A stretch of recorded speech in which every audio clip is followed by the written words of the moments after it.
Hey everybody, Tom Barnes, Stories from the 78, heading out to Little Italy to check out Al's Beef. You know, the Bears coming out, and I know that's a Mr. Beef thing, but beef in general, great story about Chicago.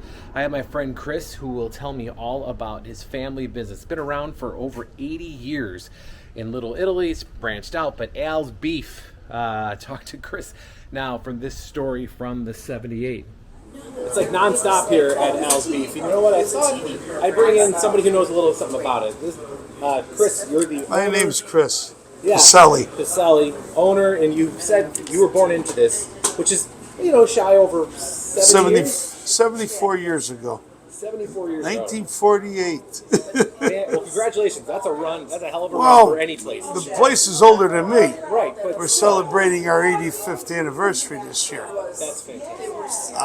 And it all started with, you want me to go from the beginning? I can do that. Started with my grandfather inventing the Italian beef. He's the first one to invent the Italian beef in Chicago. There was none anywhere else. What's his name? His name was Anthony Ferreri. Got it.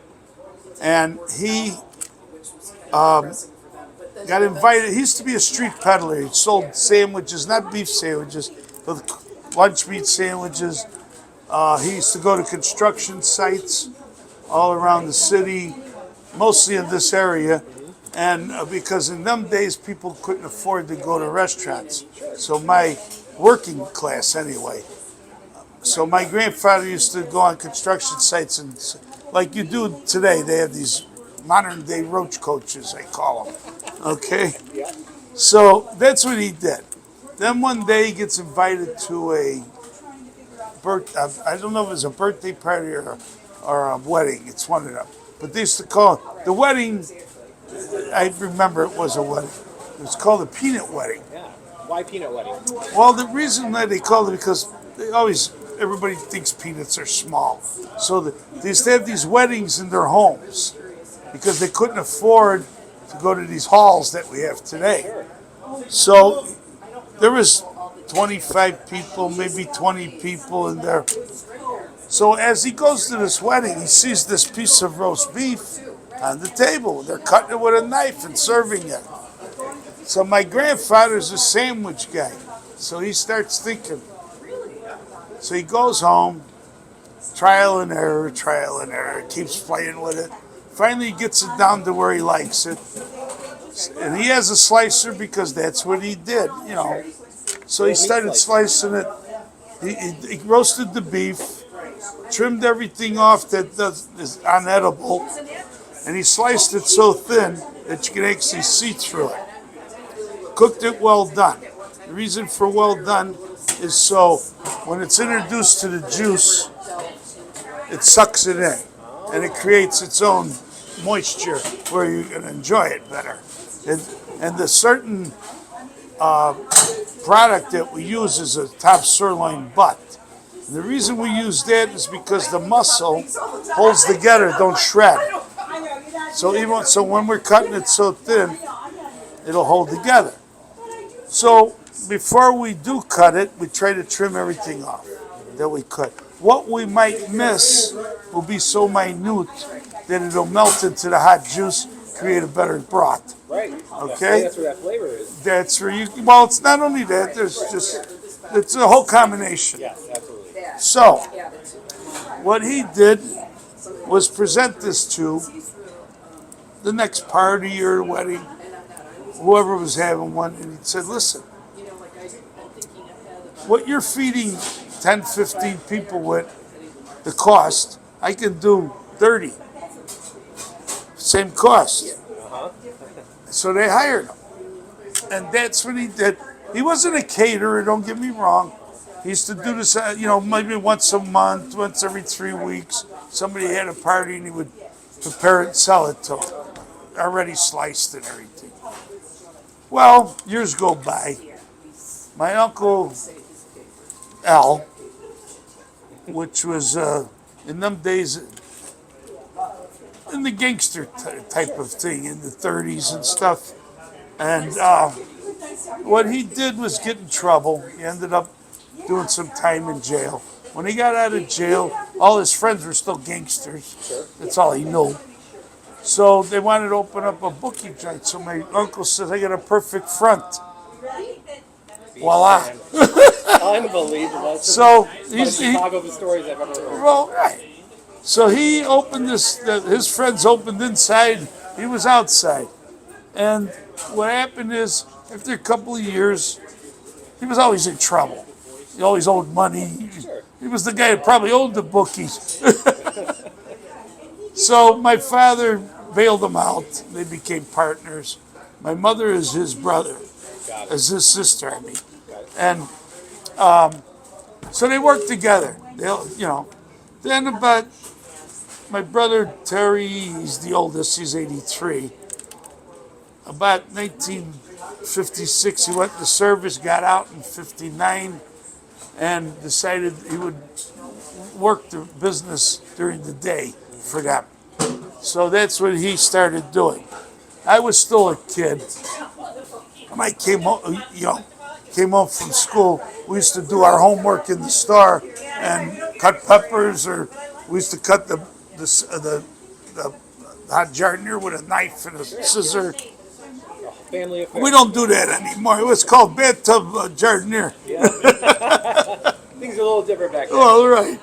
So then as I grew, then in the around 1963, urban renewal came in, and they wanted to knock down all the buildings. So I went with my uncle on Van Buren in Peoria, and my brothers came here with my father on Taylor Street. And then I stayed with him for a while till about 1968, 69. And my father was getting up in age, so I says, I'll run it during the day. You do the bookwork. So my brother ran it at night, I ran it during the day. And my uncle started to retire in them days, in the 70s. He started closing down. Anyway, we came here, and then in 1970, we built this section. We were always inside over there. Oh, okay. Okay, so we used to serve through there, the windows that are out there, but they're glass block now. That's the windows you're talking about right there. So that's where the original spot used to be.